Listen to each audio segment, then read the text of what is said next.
अंतरिक्ष की गहराइयों में अनंत संभावनाएं और रहस्य हैं। वैज्ञानिकों का इनकी पड़ताल करने का उद्देश्य केवल अपनी जिज्ञासा शांत करना ही नहीं है, बल्कि उन प्रक्रियाओं को समझना है जिनसे पृथ्वी जैसे ग्रहों का निर्माण और जीवन पनपा है। इस कोशिश में सौर मंडल के हर ग्रह की ओर अंतरिक्षयान भेजे जा चुके हैं। दूसरे ग्रहों पर पानी की तलाश भी हुई है, लेकिन क्या सोचा गया था कि किसी ग्रह या उसके उपग्रह पर पनडुब्बी भेजने पर गंभीरता से विचार होगा? किसी ने भले ही ना सोचा हो, लेकिन नासा के वैज्ञानिक शनि ग्रह के उपग्रह टाइटन के सागरों के अध्ययन के लिए वहां पनडुब्बी भेजने पर विचार कर रहे हैं। जी हाँ, अगर सब कुछ ठीक रहा तो अगले एक दशक में नासा ये कमाल कर भी देगा।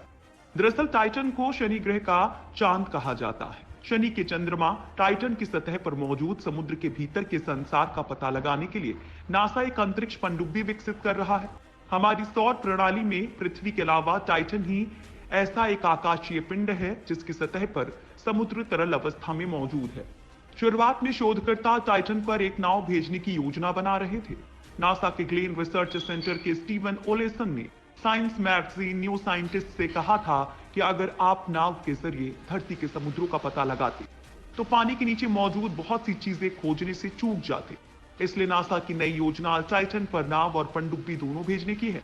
दोनों ही तरीकों से टाइटन के समुद्र की खोज की जाएगी। अंतरिक्ष पनडुब्बी नासा के इनोवेटिव एडवांस कॉन्सेप्ट का हिस्सा है। टाइटन शनि का सबसे बड़ा चंद्रमा है।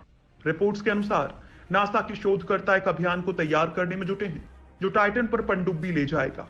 दरअसल टाइटन की ठंडी सतह पर बहुत से तरल हाइड्रोकार्बन के तालाब और सागर हैं। बताया जा रहा है कि अगर नासा को इसके लिए फंडिंग मिल गई तो यह अभियान अगले दशक में भेजा जा सकता है। दरअसल टाइटन के सागरों पर पानी नहीं है या बहुत कम हो सकता है। इसका साफ मतलब है कि पनडुब्बी को वहां तैरने के लिए पृथ्वी के महासागरों जैसा माहौल नहीं मिलेगा। लेकिन ओलेसन का कहना है कि इससे कोई समस्या नहीं होगी। इसके बारे में बात करते हुए उन्होंने कहा कि पनडुब्बी हाइड्रोकार्बन के तरल पदार्थ में भी आसानी से चल सकती है। वहां से रेडियो संकेतों के जरिए संचार भी हो सकता है। ओलेसन ने बताया कि प्रस्तावित पनडुब्बी वहां के सागरों के अंदर से या तो सीधे पृथ्वी तक संकेत भेज सकती है या फिर किसी टाइटन ऑर्बिटर के जरिए भी संदेश भेज सकती है। ये सब कुछ अभियान की संरचना पर निर्भर करता है।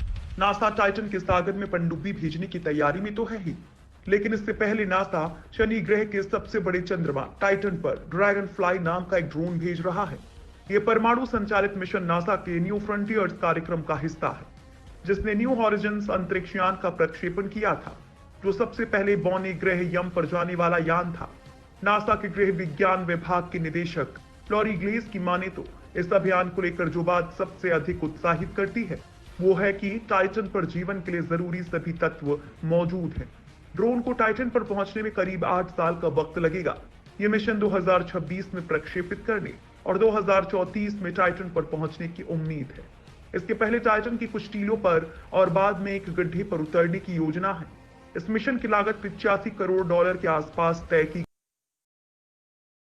दरअसल शनि की चांद टाइटन की तरह ही बृहस्पति की चांद यूरोपा पर भी बर्फ की चट्टानें हैं और सौर मंडल के सबसे बड़े ग्रह बृहस्पति की चंद्रमा यूरोपा पर बर्फ की बड़ी चट्टानें मिलने की संभावना से नासा काफी उत्साहित है। अमेरिकी अंतरिक्ष एजेंसी अब ऐसा यान तैयार करना चाहती है जो यूरोपा के लिए उड़ान भर सके और इसके लिए वो कई तरीके आजमा रही है। रिपोर्ट्स के मुताबिक यूरोपा की सतह पर मौजूद बर्फ की चट्टानों के नीचे तरल अवस्था में समुद्र मौजूद है। इससे यूरोपा पर लवण, खनिज और जीवाणुओं की होने की संभावना बढ़ जाती है और इस वजह से माना जा रहा है कि यूरोपा पर जीवन मिलने की संभावनाएं हैं। अगर ऐसा हुआ